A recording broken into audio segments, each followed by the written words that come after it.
Hello, hello, hello. Good evening. It's a beautiful night, and the Bills just 50-piece the Miami Dolphins a day. Yeah, we still clean our teeth over here from sushi. Stephon Diggs cleaning teeth. Flosser endorsement, guys. Big one today. We have our playoff matchup approved. We know who we playing. We know who's coming into town. As I like to call, we'll get to that a little bit later. But before we get to that, we will do our number tradition when the Bills win today. And Fred, we need to have 5 bucket hats for this 50 piece we put up on the fence tonight. But we only got one hat. So Fred, you know what time it is? Bills win means bucket head, Fred. That's a day. Yeah, what a day. Holy man, I can't believe that game. I never expected it. And I don't know if it was McDermott or Josh Allen saying that, hey, I want to be in that game. I want to make sure this game is ours. I don't know whose it was, but whosever idea it was, I accept it. Well, I tell you what. One thing we've always heard people say is we want to see the Bills make second half adjustments. They didn't have to do that today, but they've done that this season. We said that they wanted to see the Bills put the step in their neck essentially, right? Today, we absolutely crushed this team. We were throwing the balls up there with backups, went fake punts last week. So, we're checking the boxes. But if you guys are not familiar and you're new to the show, we have our guys here. I got my amigos with me, Clayton Garrett, Fred Kilmartin. What's going on, fellas? How are we tonight? Oh, man. Feeling good. Ready for some playoff football. Ready for some meaningful football. This was a fun 50 burger, but, it's been a relaxed couple weeks. I'm ready for some intense stuff. Intense stuff. It is. Playoffs is there and it's intense. Fred, I know how you get around playoff time. You get a little antsy, a little irritated. Yeah, because, the last 3 outings, haven't been the greatest for the Bills in the playoffs. But you know what? I think that vibe is different now. I feel a different vibe with this team. This team actually showed what kind of depth that we have. And there was proof today because there was a lot of people that were on the practice squad that got moved up, but they were out there making plays. And one of them is Antonio Williams. Very impressed with that kid. Hey, guys, everybody watching the stream, please like and share the show as much as you can. And please not in the people groups, just on your personal pages if possible. Make sure you stay tuned. We have a giveaway going, too, right now for a autograph Andre Reed donated by our friend Fred Kilmartin. So get over to the Discover 716 page or our page and follow both pages and get into this cool Andre Reed jersey. Be a nice gift for after the holidays. You spent all your hard work and money on your kids and grandkids. You might well have something nice for yourself, and it's free. Even the shipping. We don't charge you for the shipping. But another thing is too, after you share the show, put in the comments where you're from. We want to know, where everybody is located at and things like that such. We may want to watch a game with you when the pandemic's over. You never know. Show up where we show up. So, guys, let's talk about this game very briefly. There ain't really much to talk about besides the straight demolishing the Miami Dolphins today. What's to talk about? Josh Allen should have put his name further in the MVP hat. He definitely should have jumped Mahomes today, I would say. So, right? Absolutely. Yeah. Sure. Yeah. Aaron Rodgers, we'll still see if he jumps Aaron. But overall, the Bills come out, no Cole Beasley this week. I went to see how they're going to look. Obviously, we're trying to get John Brown back into the fold. We got Dawson Knox back into the fold a little bit more here. The running game looked efficient, even with Antonio Williams today. A little bit wrinkles with the Wildcat. Is that the first time we ran the Wildcat that you guys see? I didn't see as much, but I think this year, I don't think we ran it that much this year. They ran it like 4 or 5 snaps this year. They haven't done it much. 4 or 5? Okay. Yeah. I just didn't recall it. I didn't recall where we had that at, where we ran it. But pretty much this team came out today and they did what they had to do, and they pretty much laid the smacketh down, if you want to call that, on the Miami Dolphins. And Josh Allen only needed a half to put up like a 20-piece on him and get 224 for 2 touchdowns. And, what else can we say about this kid this year? Like, honestly, what can we say about his leadership, his performance, just in general? Is this the most improvement you've seen from a player in Bills history from year 1 to year 3? Fred, I'll get you first.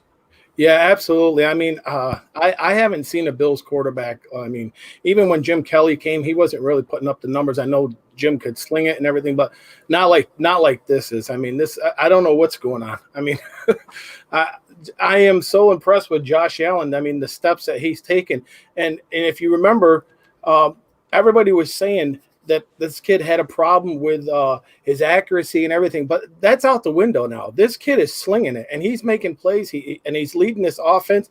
I was impressed with him again today. I mean, I know we've been keep saying it over and over again, but I don't know when the last time we had a quarterback with this much of a skill set that like Josh Allen. To be honest with you, Clayton, what's your thoughts? Man, Man? well, the answer to Fred's question is you haven't. You really haven't seen it in Buffalo. Josh Allen, he really is one of a kind. He continues to prove that week in and week out. And you see, they were sluggish to start this game. I believe they started the game with what, three straight 3-and-outs, and then they come back out and they just dump 28 out of nowhere. See, that's how potent this offense is, and that's what makes this team so dangerous. And I think a lot of people are forgetting that this was the best scoring defense in the NFL. Seeing a team go 3-and-outs to start a game against the Miami Dolphins is nothing foreign when facing that Dolphins defense. But to drop 50 points on this defense, man, the Bills took this defense as a challenge. And I think Josh Allen always takes playing the Dolphins as a challenge for some reason. He continues to just have great games against them. Obviously, you saw the one interception early in the game, but he spoke on it after the game. To kind of get the Bills offense out of those sluggish plays, out of that sluggish, start.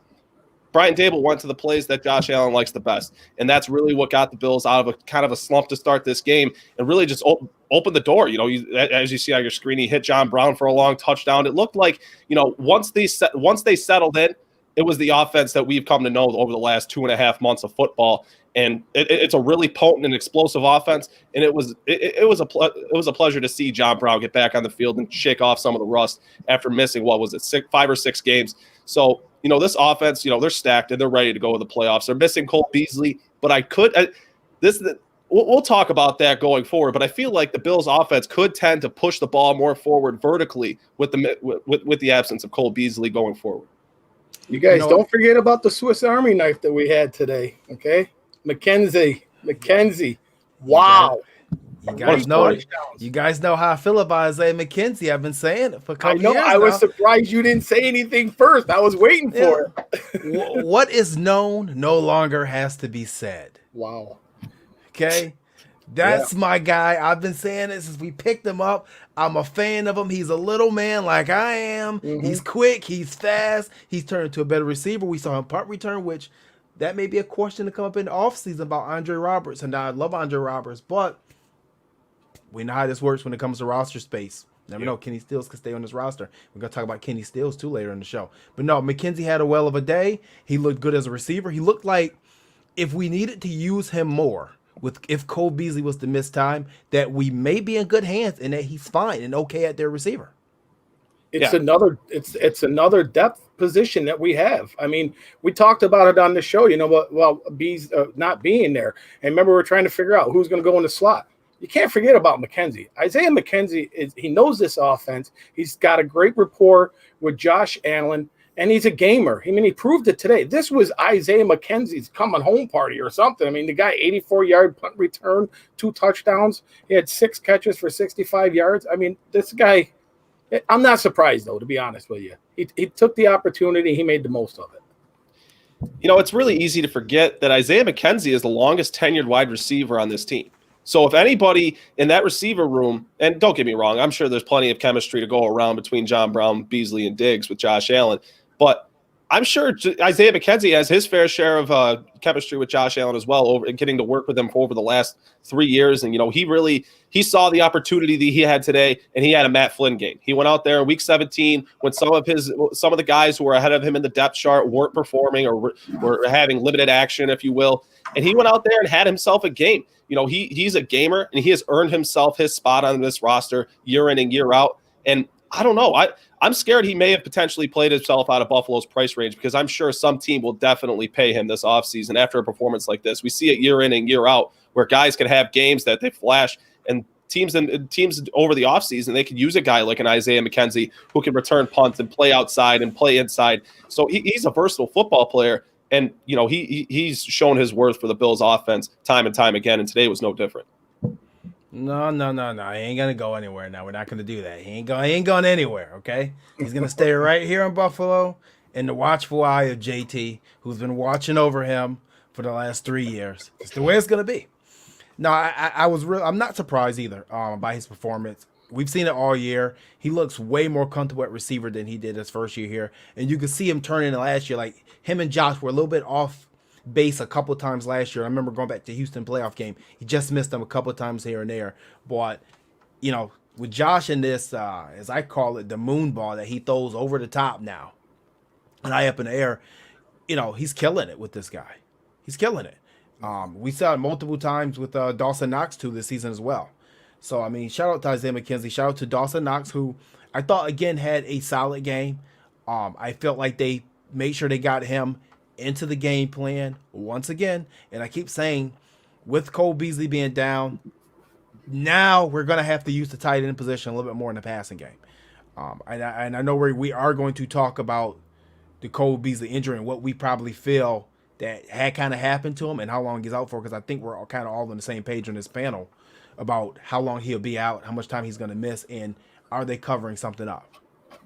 But this defense, a unit today versus Miami. Lights out. They made Tua. They showed Tua that the NFL was not easy, actually. And we're always going to go back to that comment, and that comment is going to stick with him for a long time, that he thought it would be a lot harder. Well, today, Tua got to see what hard was. And they beat him up. And to the end of that game, as we talked about last week on the program, he looked like a mentally defeated quarterback by halftime. Am I wrong? Did you guys get the same sentiment today? Yeah, he definitely looked like he was down. Yep. He looked tapped out.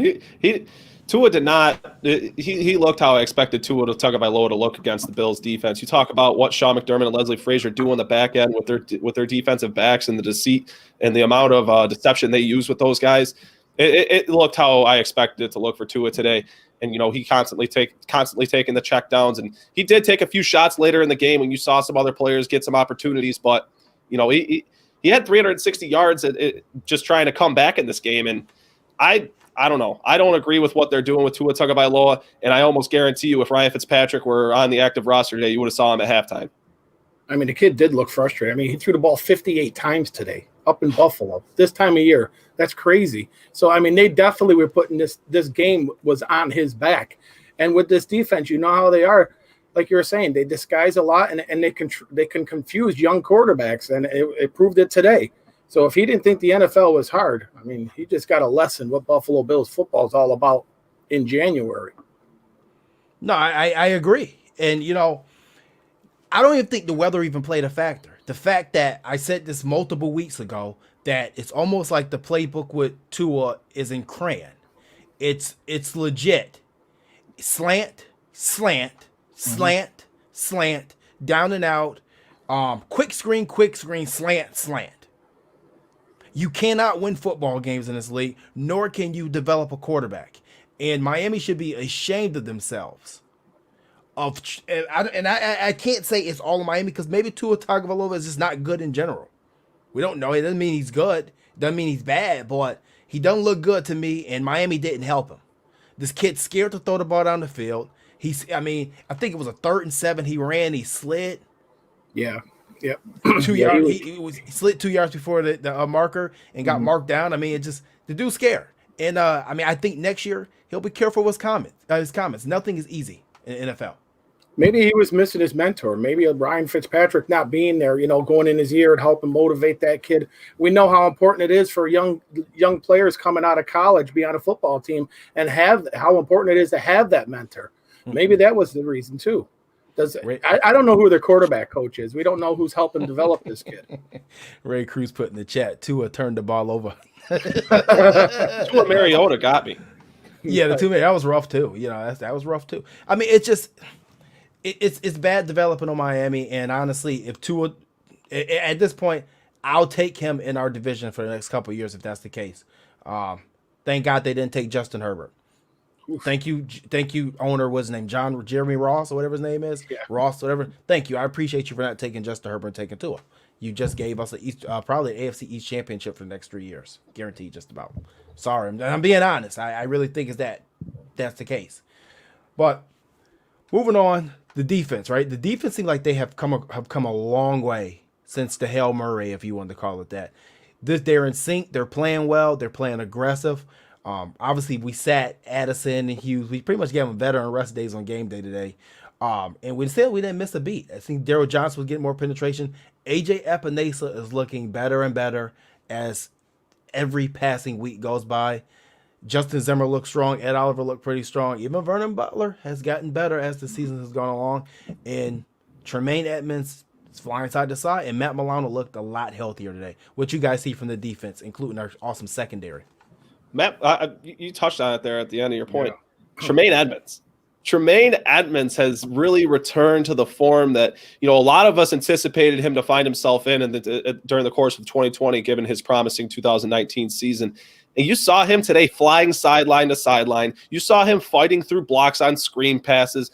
Tremaine Edmonds is playing with physicality. He's playing with hustle, and he's playing with the athletic ability that God blessed him with. And he is playing out of his mind, and I wouldn't say he's solely responsible for why this defense has found their footing over the course of the last month and a half, but it's certainly had a factor in it. Tremaine Edmonds, the return of Matt Milano has helped him out as well, but, he's healthy, he's confident, he's playing fast, he's playing physical, he's playing the way you want to see your Mike linebacker playing in the Sean McDermott defense, and he's a man possessed out there. You see him making play. I think he had a sack today too, didn't he? Yes. Yeah. The game he had a sack. It was an excellently designed blitz. He came in almost free, I believe. But yeah, Tremaine Edmonds, that man in the middle, he's going to be the reason why this Bills defense continues to play well going into the playoffs. Yeah, I seen this defense was flying around. I mean, this is the depth that we have on this team right now. And I think you got to look at it too, is that we're healthy. This defense is healthy now. And you got your secondary that's healthy and the linebackers. And when we actually drafted Tremaine Edmonds, we didn't know that he was going to be the quarterback on the defense, but obviously he is. So with that time where he was injured, I think that's the reason why the defense didn't play well. But now that he's healthy, you can see that he's making these plays and he's reading, he's reacting again. And then again, Matt Milano, he's definitely shown that, someone's going to pay this kid, whether it's the Bills or another team. He's out there doing his thing because he definitely wants to get paid. Oh, definitely. I mean, everybody wants to get paid. I'm still waiting for paid. I'm waiting for my $600 stimulus check. It ain't come yet. I'm waiting. Oh, no. And, I did see it. I found a funny comment. I don't know if this is an event or not on Facebook.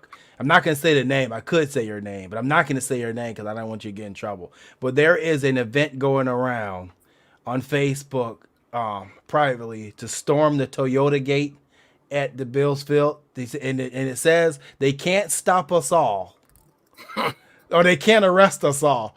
I'm urging you, please do not do that.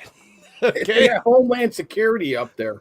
Yeah, please, for the love of God, don't do that. There's enough Bills Mafia videos going around throughout the years and things like that. Please don't try to storm the gate and bypass the COVID bylaws. Just like the 6,702 people that are supposed to go to the game, and hopefully next year, just please don't.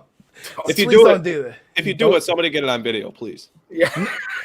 Come on. Now you're urging it. Now you're encouraging it. I didn't want that to happen. But hey, guys, I mean, this is the first time that the Bills have. I didn't know the stat that I didn't know they never went undefeated in AFC East before. Nope. First time. 6-0. Well, you think about it. During those 90 years, imagine. I bet they found themselves in plenty of positions like they found themselves today, where it's the last game of the year and you're facing a divisional opponent and you don't really have much to play for, and you bench your guys and you end up taking a loss that doesn't really mean much in the end. But to go undefeated in the AFC East, that's true dominance. That's asserting yourself in the AFC playoff. Going 13-3, going 6-0 in your division. They preached it all season. They preached it all last year as well. You take care of business in your division and you earn yourself a spot in the playoffs. And going 6-0 certainly did that. Fred?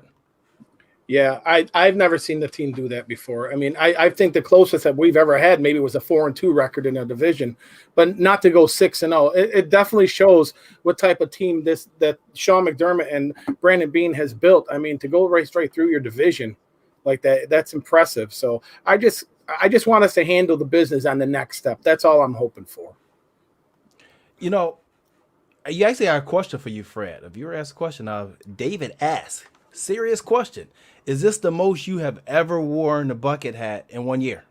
Yeah, this is the first. Well, we haven't had a 13-3 season since 1991. This is the first time. Yeah. Yeah, I guess it is. I mean, hopefully you wear it here on out. Because if not, I'm gonna blame you and say you were bad luck. Just saying. I guess if we lose, I mean, I don't think we are. I don't want to say that, but even put that in the stratosphere. But if we do, I'm gonna blame you. Just right away. It's just gonna happen. So, what do we think about Sean McDermott's approach to this game about playing Josh up to halftime? Because after the first drive, Matt Barkley tricked us all. He kept putting his helmet on after every drive. What do we think about actually the simulation of this game? I guess if you want to call it that, in playing the starters through halftime. Do you think that was a little too much? Did you a little scared when you saw the Teron Johnson went down a little bit? And Milano limped a little bit. What did you think, Clayton? How did you feel about this game plan today and actually playing us? I thought he handled it perfectly, to be honest. Obviously, you have that scare with Teron Johnson where he went flying kamikaze into Matt Milano's groin. Don't do that. Pick up your head, make the tackle the right way. But you talk about how Sean McDermott handled this game. If I had to do it my way, that's exactly how I would have done it. You had Josh Allen in there. You let this offense, they sputtered, and then they found themselves, and then they soared. They went through 3 phases in this game, and they were able to go through the course of a game, go through the adverse times of a game, make the adjustments when necessary, and carry on as if it was a regular game. And they got up 28-3.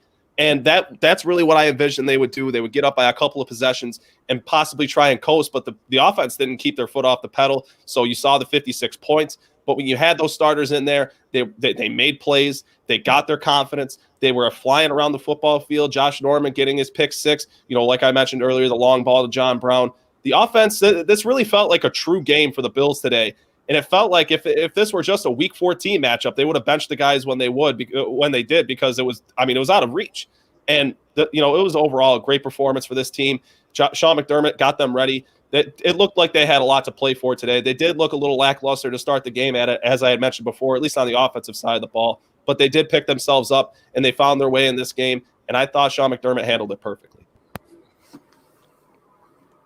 What about you, Fred? Did you like the flow? Did you feel like he kept the team in rhythm moving forward? Because I think that was the ultimate goal, I'm assuming, is to keep the offense in rhythm, keep the defense in rhythm, play them long enough where it's not just the first game of the preseason where you're playing a series or two, but to actually stay in rhythm, get some real good reps, healthy reps, and then get out of there. I mean, I think that Brandon Beane, I think the Bills wanted the 2nd seed. Ultimately, that was their goal. I know we came out a little vanilla, and I was like, come on, Davo, don't give these cats some confidence. Get your foot back on the pedal, and let's roll these boys if we're going to roll them. I was nervous. I was more nervous about losing it because I know that they wanted this 2nd seed. Once they started getting that passing game going into a rhythm, I said, all right, here we go. We're back the way we're supposed to play. Then I had confidence in the team. I mean, injuries are going to happen. It doesn't matter if you're on the football field, on the practice field. Injuries are a part of football. You can't think that if I'm out here playing, I'm going to get injured. You can't think like that. You just got to go out and play your game. That's all you can do. That's all. I mean, injuries, like I said, it happens. But playing scared is not a way to play. Go out there, get your tune-up. This is a nice tune-up for these guys. The first half, get all ready for the playoffs. There's nothing wrong with this. I thought the tempo, once we started moving the ball, I thought that this is what we need to do. Get the W and get out healthy. No, and I think you touched on it perfectly with that comment. It is a tune-up. And this was not just a normal tune-up. This is not a Week 17 game where you're going against a team that is 4-12 or 4-11 or 5-10 and 6-9, or that the season is over and they're waiting to evaluate for next. This is a team that needed this win to go to the playoffs. So they were obviously giving it their best effort. And I mean, the Bills, they whooped them. Even the second unit looks insane. That gave me confidence that, hey, if somebody goes down, we're fine. And I don't know what happened. I mean, Gabe Davis looked good. Isaiah McKenzie looked good. I mean, no matter who was in there, they looked good. Antonio Williams looked good. Yeah. I mean, how many times has he been cut this year? 8. Yeah. Is it 8 times? Yeah, 8. I mean, you know, you can't make this type of stuff up. I mean, and the offensive line looked awesome. I mean, you have to figure we put Ryan Bates and some of these guys in the second half against Miami starters, and they stalwart. They stalled them. Miami's #1 defense. Yeah, the defense is the highest scoring defense, right? Yep. They gave a 50 piece today. I mean, I just ate a 50 piece of Lenovo's for Christmas. And that's, I was laughing at the Miami defense every time on third down. They're all standing up. I'm like, come on, this is old. Go get a different defense. You're not fooling nobody, okay? That's old. The stand-up defense moving around, and they still couldn't penetrate the offense. That's not confusing Josh Allen anymore. And that's the scary part about it. And we talked about this last week about that 37 Wonderlic score now coming into play along with the mechanics. This is a very scary progression. It's a scary progression for everybody that's going to have to go against this guy. And nothing against the Chiefs. I love what the Chiefs have there. But at the end of the day, as we move forward, our video's cutting out pretty bad. I don't know. I don't know if our video's cutting out. Is it mine? Oh, I don't know. But either way, as we continue to move forward, the Chiefs is going to have to pay that $50 million that they signed him to. And they're going to start losing assistants like Airbnb probably this offseason and other people. It's going to be tough for other teams. And this team is built. And we just got John Brown back today. And he missed the beat. He looked a little rusty to me on some of his routes. But at the same time, he looked like he'll be 100% ready to go next week. Right. How important that is getting him back at this time? Well, getting John Brown back in this offense is instrumental to what the Bills do, especially considering you're losing Cole Beasley. You know, I was thinking about this earlier today. You saw this Bills offense perform without John Brown for a stretch of games, 5 or 6 games. Now you have to see how this Bills offense is going to look without Cole Beasley. And both of them bring different things to the table, obviously. And it's going to be interesting to see what the Bills could do to supplement what Cole Beasley brings to the offense. But it's also very good that they get back John Brown at this point in time. Like I mentioned earlier on the onset, you're bringing in Kenny Stills. You have Stephon Diggs, and you have John Brown. You have 2 guys who can stretch the field, and you have Stephon Diggs who can bump inside. You can bump either Stephon Diggs or Kenny Stills inside. I think John Brown is capable in the slot. That's not where he's best utilized, and that's not where I think you're going to see him play more often in these playoffs. But having John Brown back for this offense, it gives you the ability to stretch the field on the opposite side of Stephon Diggs. We all saw how potent this offense was to start the season when you had John Brown and you had Stephon Diggs, and now you get to see it again. You see this offense humming on all cylinders, and they're rolling into the playoffs with all the confidence in the world. And like you touched on, John Brown does have a tad bit of rust, but I think the Bills can rely on other players here and there. I'm not saying John Brown is unreliable. You saw him score a touchdown today. You saw him, they relied on him in certain situations on third down. John Brown is who John Brown is. He's going to make his plays. He's going to stretch the field, and he's going to be a threat in the intermediate area as well. And I think having him back is an intricate part of this Bills offense. And this Bills offense, seeing them stretch the field vertically against the Dolphins willingly and having no fear to stretch the field against the Dolphins today, that gave me a ton of confidence going to the playoffs with the receiving core that you're going to have minus Cole Beasley. I think that also you got to look at the emergence of Gabriel Davis because he's slowly progressing and he's fitting right in this offense. I mean, today was his first 100-yard game. He averaged 53.5 yards a catch today and a touchdown. And this was a quiet day for him. So I think with John Brown back, you got Gabe. And then if we throw in Stills and Diggs, and we're not going to miss a beat. We're not. I think this offense, it's that fine-tuned right now that whoever's out there, they're just going to keep producing. And then you got Knox. I mean, this is a nasty offense if you think about it. And it's funny that we talked about 2018, our issues with the offensive line. I think we have one of the strongest offensive lines right now in the league. I'm watching these guys week in and week out. Although there was a hiccup at the beginning of the game, I'm not going to hold that on Deion Dawkins for the whole game because then he held up. He was good. Yeah, I don't know how teams prepare to stop this team. I don't know how you would. I don't know how you can. I can sit here and I can try to think about it, but then when you try to game plan for it, now guess what? Kenny Stills is coming to town. Yep. And I mean, Kenny Stills is a very, very viable receiver. It's not a bad option at all. And to add this late in the season is I mean, it's very dangerous. I wish we could have got one game with him on the field though. And I know we got a lot of questions coming about Cole Beasley and his injury, so let's touch on Kenny Stills and Cole Beasley at the same time, because even though Sean McDermott says one doesn't affect the other, come on, Sean, I think I'm detecting a lie. I'm detecting a lie. Clayton, I mean, you were ecstatic about this Kenny Stills signing. Do you think he can get up to speed in 1 week here? And do you think this is a telling sign that Cole Beasley may be out? Yeah, that's my biggest concern regarding Kenny Stills is whether he's able to get up to speed for the playoffs. And like you said, he is absolutely a viable threat at this stage of his career, if you will. He's almost like a younger John Brown in his skill set and what he brings to the field. And yeah, like I just said, the biggest issue is his chemistry with Josh Allen and his knowledge of this Bills offense and how quickly he's able to get up to speed. But in regards to Cole Beasley, I don't know. It's kind of a scary situation. You look at how the injury occurred. You look at how Cole Beasley went off the field, and you look at how the Bills are approaching it and not being they're keeping their cards to the chest like they do with everything, but a little more so with this situation than more times than not. I don't know. I think he has an MCL sprain or a sprain in his knee, and that's really why you saw them bring in Kenny Stills. And like I keep saying, Kenny Stills doesn't bring to the Bills offense what Cole Beasley brings, but he does bring a vertical threat. He does bring an intermediate threat, and he's a very good route runner in his own right. So I think Cole Beasley's going to be on the shelf for a little longer than a lot of Bills fans want to hear. I think if you see him again, it might be the Super Bowl or the AFC Championship, but time will tell, and we'll see. I'm ecstatic that the Bills got Stills. I didn't even do that on purpose. I didn't do that on purpose. I was just talking. Yeah, I got you. No, I mean, this still signing is, I had said before that I think it's something more with Beasley. I don't know. I thought maybe they were bringing Stills in right away because, right after Beasley got hurt, like maybe it was a season-ending injury. I don't know. We don't know the severity of it. They won't say anything. But I do know that they're not going to just rush Stills in. They're going to probably be like situational football, play here or there.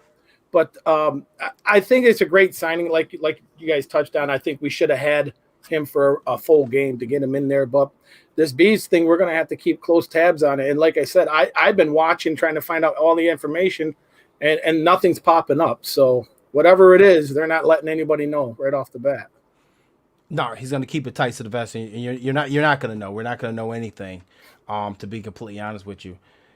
So Kenny Stills is, I mean, inside and outside guy. Yep. Are we thinking that if Beasley cannot play, that Diggs is going to move inside and Kenny Stills be outside? Or are we thinking that Kenny Stills be inside? What are we thinking here? I can't hear Clayton.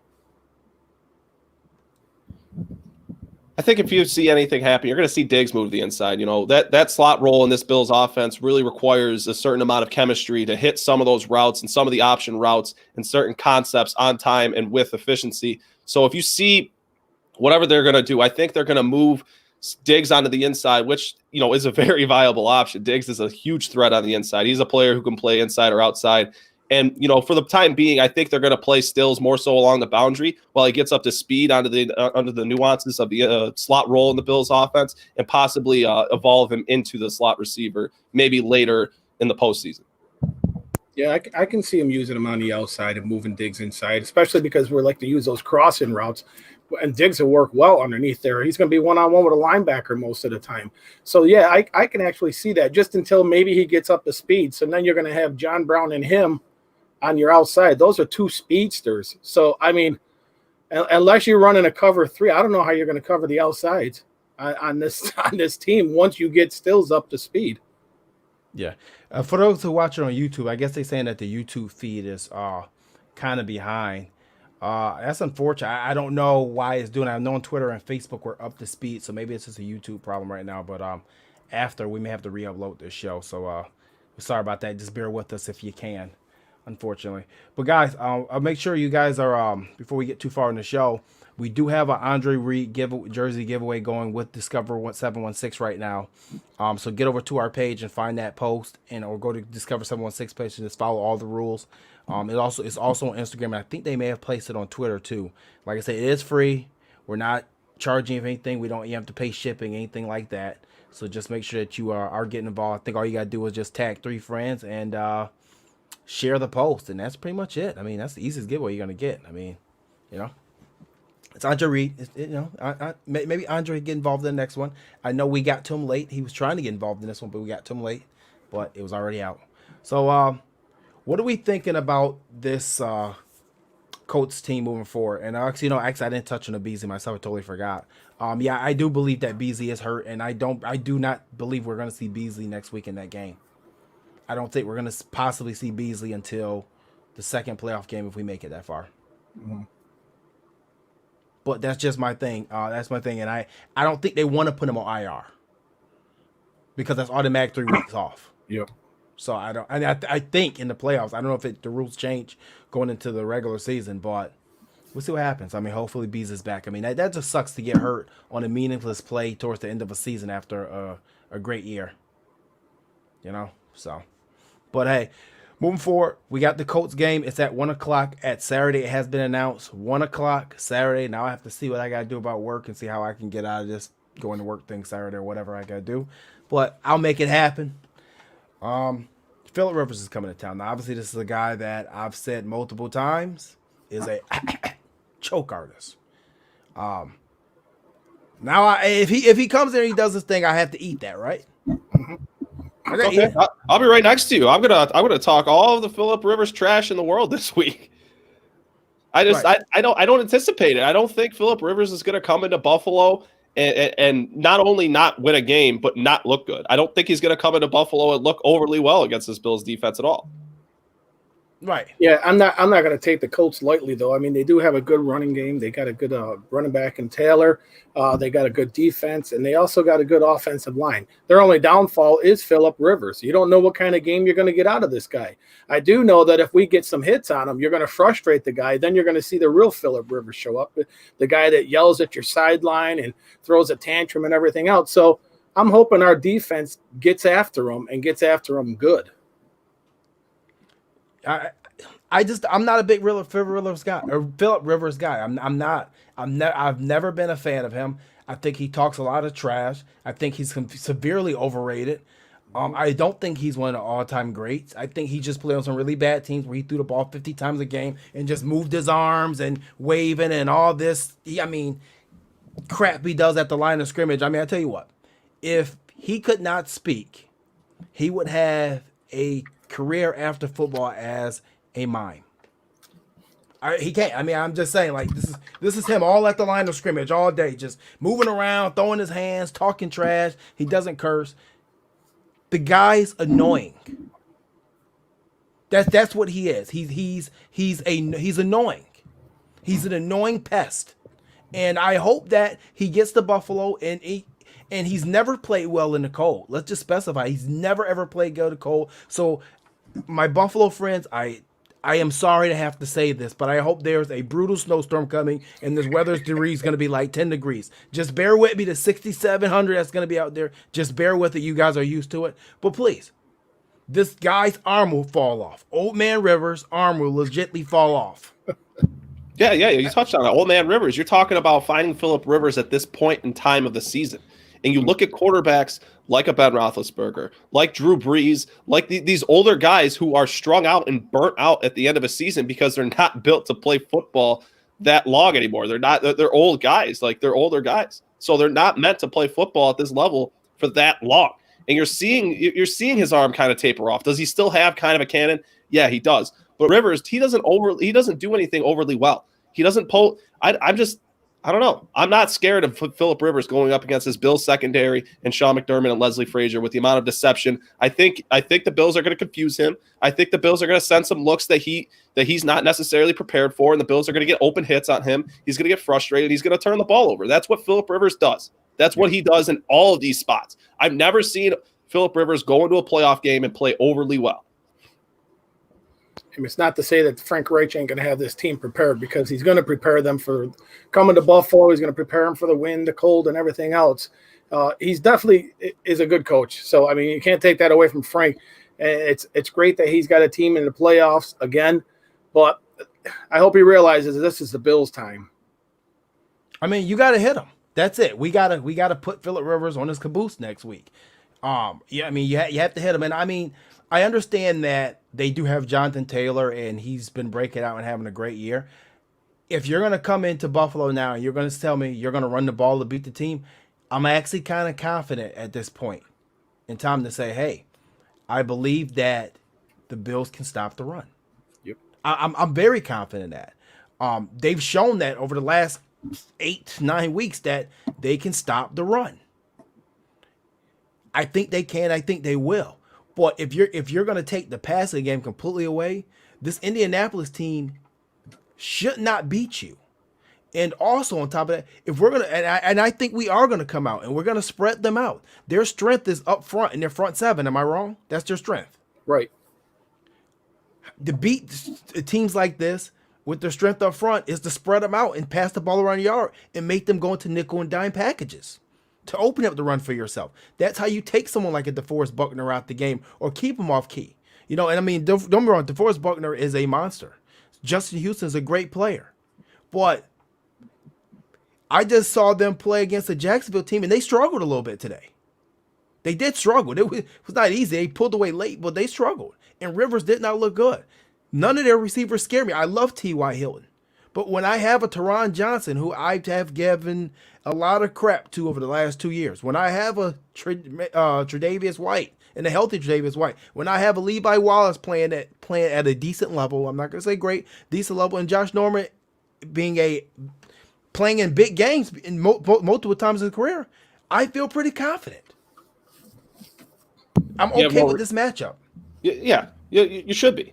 This matchup plays in the favor of the Bills. They have T.Y. Hilton. That's it. Who is it beyond him? Michael Pittman Jr. and Zach Pascal. And those two guys don't pose a threat to me. I'm not scared of what those two bring to bring against the Bills defense.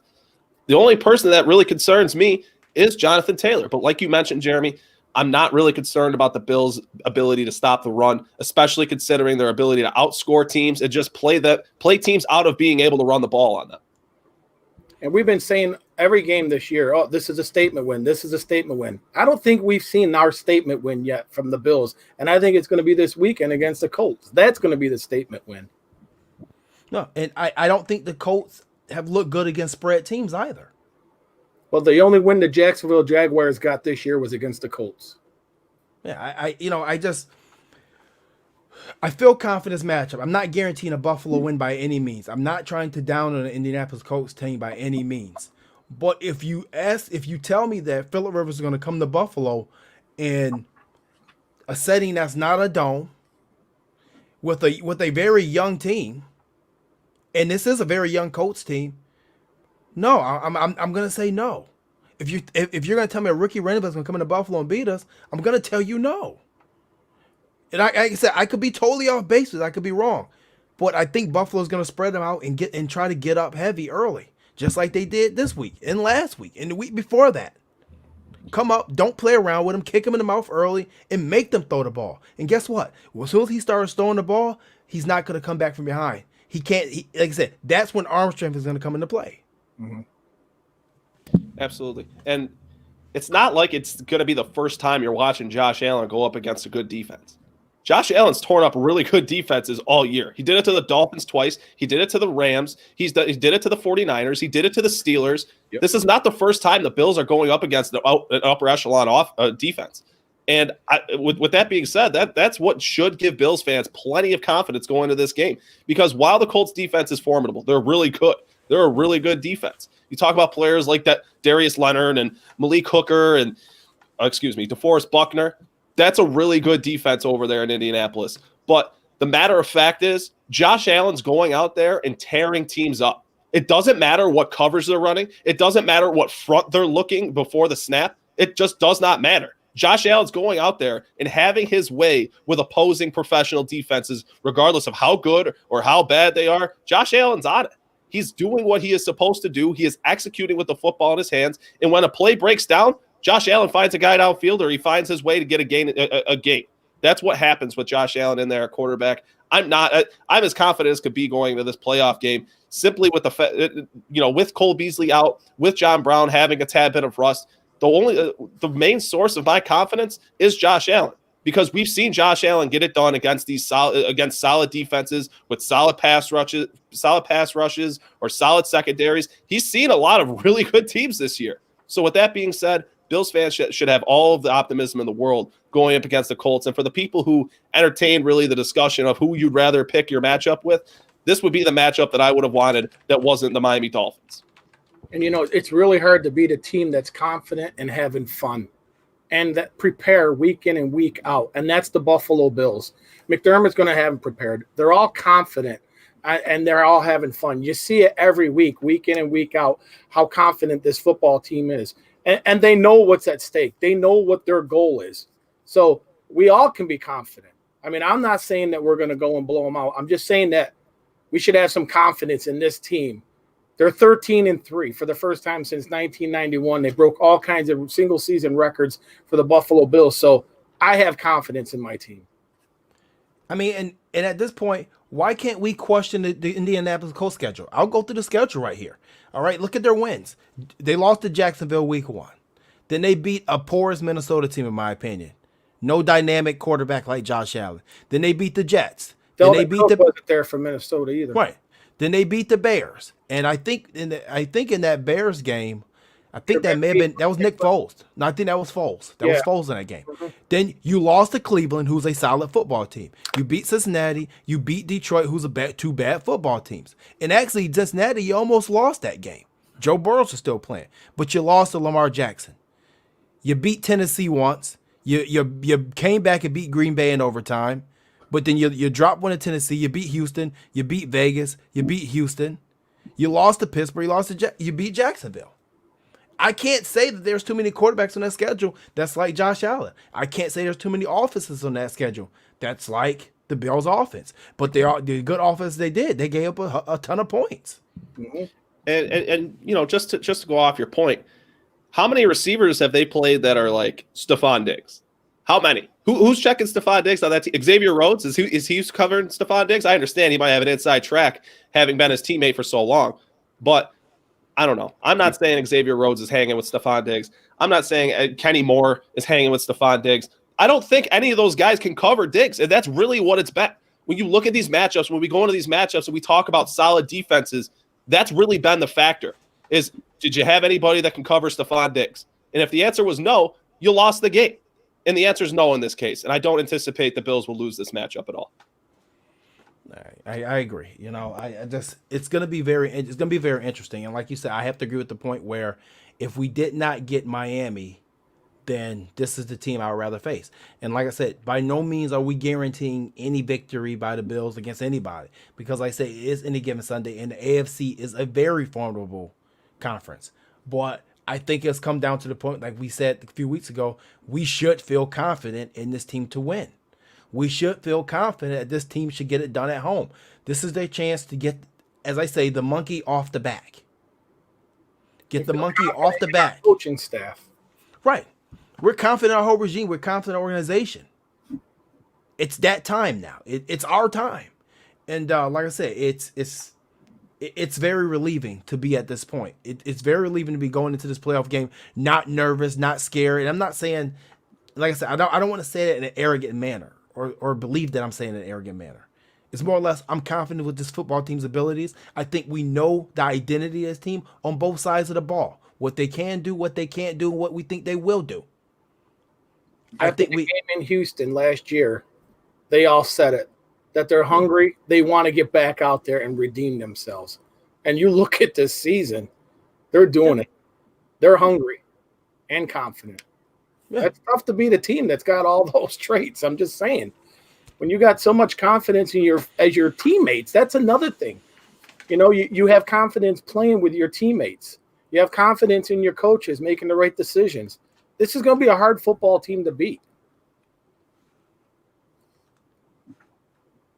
Yeah, absolutely. You talk about, and Mookie Hawkins chiming in, team don't want to see the Bills. He's right. And, I heard him say something earlier on the Chop Up with Jay Spence, and he said, it's not a matter of who you want to play. It's a matter of who wants to play the Bills. And the answer is nobody. Nobody wants to play the Bills right now. Even in a Week 17 game that could have been amounted to nothing but a throwaway game like the Steelers did or like the Chiefs did where they benched their guys and just threw it away. That's what this game could have been for the Bills today. And instead, they went out there, they played their starters for 3.5 quarters, and Josh Allen went out there and did what he does, and the backups went out there and they didn't drop a beat. And we keep saying it week in and week out that the Bills are riding a wave of momentum unlike any in the NFL, and they are. They truly are. The only team that's comparable of any type of momentum is the Ravens, who blew out the Bengals today, 38-3. But the Bills right now, they're as hot as anybody in the NFL, and I don't think that stops with the Indianapolis Colts by any means. You know what? And as people talk in this chat, and Cindy Martini Jackson says our running game has showed up too, and she's exactly right. It has shown up. Our running game has been a lot better. We haven't really talked about it much, but yeah, it's been there when we needed it. And Justin Politnikov says KC will probably lose in the divisional round, so we probably never going to play them. And that's one of the reasons that number 2 seed was super important. Yep. Because KC has not looked like KC the last 2 or 3 weeks. No. And now you're giving a week off. And it could help them. It may hurt them. But if Buffalo wins this game, and the next team, KC's going to get a tough opponent no matter what. No matter what, the AFC after this round is going to be, damn, who's who? Who's going to want it more enough? So if that happens, Buffalo can win 2 games, and you can have an AFC Championship game, maybe not at Arrowhead, but at Bill Stadium. It's not far-fetched. Yeah, and I think that's the thing that people continue to forget, that the importance of the number 2 seed is if Kansas City loses, which they haven't been playing good football for 2 months now. If they lose, the road to the Super Bowl goes through Buffalo. That you have to come to Orchard Park if you want to go to Tampa. And that's a scenario that, I saw Jeremy start to smirk there. Every single Bills fan would love to hear those words. If you want to go to the Super Bowl, you got to go through Buffalo. And I would not be shocked if that's the case come AFC Championship time. Well, you got to go 2 games through there right now, so. Might be chilly. That's going to be forever synonymous with us now. Yeah. We're never going to get rid of that Tasker must be chilly now. It's never going away. But no, guys, I mean, I think that the Bills ended this season the way we did, and we needed to. This is the first time that I can say, even out of the last 2 playoff runs, the one in, I forgot, 17, and then the one here this year, this is the first time I feel like this team is truly dominant. Yeah, I tend to agree. This team, they're probably, I don't think, I'm done talking about the conference. I think they're probably the best team in the NFL right now. And if you probably got Green Bay Packers in there. Yeah. If it's not the Bills, then it's the Packers, and you'll find out in the Super Bowl. Yep. But I agree. I think this team is, and they always have where that team starts peaking and climbing, and those are the ones that go to the Super Bowl and end up winning it because they put it all together. And that's what they did. This right after that Cardinals game, I think it was JT that when we were talking about the catch and everything, you were like, this is the kind of game that could push a team. And we haven't looked back since that game. We have not looked back. They just keep going forward, foot on the pedal. Right. It's funny because they, as pros always say, and as I talk to Zoe a lot about this, he always says that each season a team has that one defining moment. Mm-hmm. And believe it or not, as crazy and as ironic it is, as it could be, that one defining moment for Buffalo could have been the Hail Mary pass in Arizona. Yeah. And that was also the defining moment for the Cardinals season. They completely fell off the cliff after that, which means that you weren't that good before that Hail Mary. You just got whipped up on, you got lucky, and you couldn't get lucky anymore. And Buffalo came out and probably said after that, hey, we ain't going to give anybody a chance to get lucky. We're going to beat the holy hell out of you, and that's it. That's it. These close games. And that's pretty much what it's been like, too, if you think about it. Look at some of these scores that they've been putting up. Every single game since then has been decided by more than 10 points. And I think that was a talking matter of last year of how they were winning games and their margins of victory. And I think that goes into what your point was, Jeremy, of how this team is dominant. Because they're not just going out there and they're skating by, beating the Patriots by 3 or beating the Jets without scoring a touch. They're not doing that. They're not doing the things they were doing earlier in the season. They are going out there and they are imposing their will on opposing defenses. They're going out there, they're spreading their offense out, saying, come out and stop us, and defenses can't. And they're going out there and they're winning games by more than one possession. And that's really what's been fueling this team and their confidence and this wave of momentum that I keep speaking about. Cat Harvey just made a comment. Looking in the future, can anyone imagine what home games will be like next year? No. Oh God, you better you better have the National Guard out there, man. It's gonna be rough. It's gonna be rough out there for Buffalo security and workers, but it's gonna be one hell of a time. We were at the home opener for the Cincinnati game. Remember, JT? And I was like, yeah. I've never heard this stadium this loud. I don't think I've ever heard a stadium in my life that loud. Yeah. So could you imagine once they open the gates for everyone? Wow. Right. And like I said, Buffalo, I think has a major advantage over a lot of teams in the AFC as well. If you really want to think about the Bills' schedule last couple of years, Sean McDermott has faced Phillip Rivers, twice in the last 3 years now? Specifically Phillip Rivers, okay? We lost to the Ravens last year. We faced the Chiefs earlier this season. We faced the Titans earlier this season. We faced Cleveland last year. And now that they don't have Odell Beckham, this is a different Cleveland team that they have now. Mm-hmm. We faced every opponent that we probably have to go through in the AFC at least once or twice in the last few years. Mm-hmm. But those opponents have not seen this Buffalo Bills offense. Or defense.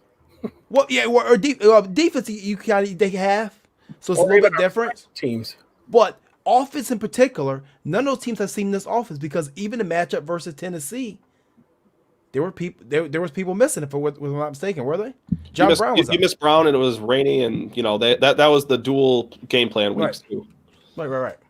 And there's a guy, I'm gonna address this, okay? Because this guy keeps making comments on YouTube, and you know how I like to call people out, blank. You're talking a lot of crap out here in the YouTube world, man. How you gonna talk crap? You even got a freaking profile picture. Show your face, blank. How you gonna be trying to talk trash and you won't even say your name? Oh man, get out of here! You're a clown. You're a clown. We kind of turned the page on the today. We scored a special teams touchdown, a defensive touchdown, and an offensive touchdown, and that was kind of their blueprint all year. Yeah, come on, man, get out of here, clown. No, blank. Hey, blank. I mean, how does YouTube even let the guidelines go with a guy named blank? What is that, dude? Trolling. It's probably some guy that Clayton Garrett dated his girlfriend or something back in high school or something, mad at you or something, man. Probably Tom Brady. Tell your trolls to show their face, man. I'm joking. But no, man. Jesus Christ. But no, guys, it's playoff time. We're headed to play and then I mean, what the hell, man? Like, I'll call the troll out. I don't give a damn. I'll call you right out. I don't care. Who are you? Get out of here, clown. But yeah, Colts are coming to town next week, man. Hopefully we get a dub. It should be a good game no matter what, though. It should be a good game. Hopefully this is Phillip Rivers' last career game. I don't like him as a player. He's annoying, and I hope it'd be nice for his career to end in Buffalo. David Steimo says, wait, Ray says Blank is probably a 9-year-old watching in his bedroom via his dad's phone. David Steinman says Blank is Andrew Cuomo. Come on. Why is that guy allowed to go to the Bills game? He's not a season ticket holder. That's why he's kept a lot of people safe. Okay. He's kept a lot of people safe. And if he can't go, maybe nobody go. You better be happy. So the other 6,701 better be happy. It was an odd number. It's 6,772 exactly. Oh, you know what? Plitnikoff makes a good point. Josh Allen's shoulder was injured versus Tennessee and KC. Well, that's an excuse. Yeah. But hey, we've been on for an hour. We are not doing this hour and a half thing again. We're gonna see what we're gonna be able to put up this week. We're gonna try to get together a playoff special show. We're gonna try to get together a playoff special show here. Maybe some other content creators or some former players and stuff this week. We'll see what we can put together. But we definitely want to do something for the fans. Other than that, like I said, once again, make sure you guys are sharing that Andre Reed giveaway. It's easy way to get in. I can't stress this. All it is tag 3 people in a share. It is on the Discover 716 page. It is also on our page. We don't know the update on Cole Beasley. I know a lot of people asked. I mean, we're waiting just like you guys. But today, a couple records here. Stephon Diggs did end up finish the season today as the #1 leading receiver in yards and reception. I think that's the first time in Bills history that we led either category, correct? Yes, sir. Josh Allen, obviously most of us know, he broke Drew Bledsoe's single season passer record today, as long with smashing all the other records. And also, he became the first player in NFL history with 4,500 plus passing yards, 35 plus passing touchdowns, and 5 plus rushing touchdowns. And actually, we forget, he actually got in there a receiving touchdown as well. So, but guys, great show. It's been a hell of a season so far. And this is just speaking from the regular season. This is not a eulogy of the Bills season by no means. But, I just want to say thank you guys for tuning in all year, through all the multiple shows, through all the supporting the page. We just hit over 10,000 likes on the page today, and we hit over about 16,000 followers. That's awesome. Thank you for helping us let this page grow. It brings us more opportunities to bring you guys more information from more content creators, former players, and things of such. So we appreciate you. We couldn't do this without you. And any final thoughts? Clayton, I'll come to you first. Just to reiterate your sentiment right there is, this wouldn't be possible without the Bills fans. And the Bills fans, you guys are always willing to follow. You're always willing to like. You're always willing to share. And you're always willing to watch and listen. And, we're more appreciative of that than you'll ever know. Just keep following us. You can follow us on Twitter @ColdFrontReport. And on Instagram, it's @ColdFrontReport _Bills News. And if this is the first time you've come across our page, go ahead and drop a like on our page. Or search, it's Buffalo Bills Cold Front Report on Facebook if you can't find it for whatever reason. And it's always fun doing these shows. Be sure to stay tuned for the Overtime podcast. We will not be doing it Tuesday at 10:30. We're going to be doing it Friday morning at 10:30.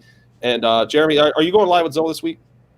I think so. I think we are going back live this week. I'll make sure of that. It's we have been going because every Thursday has been falling on Christmas Eve or New Year's Eve and stuff like that. So it kind of screws in. Zoe, I don't know if you guys know Zoe's schedule, but Zoe does the Washington Redskins pregame, sometime postgame, the Bills legend interviews, and he does Arizona State commentary too. So Zoe's all over the place.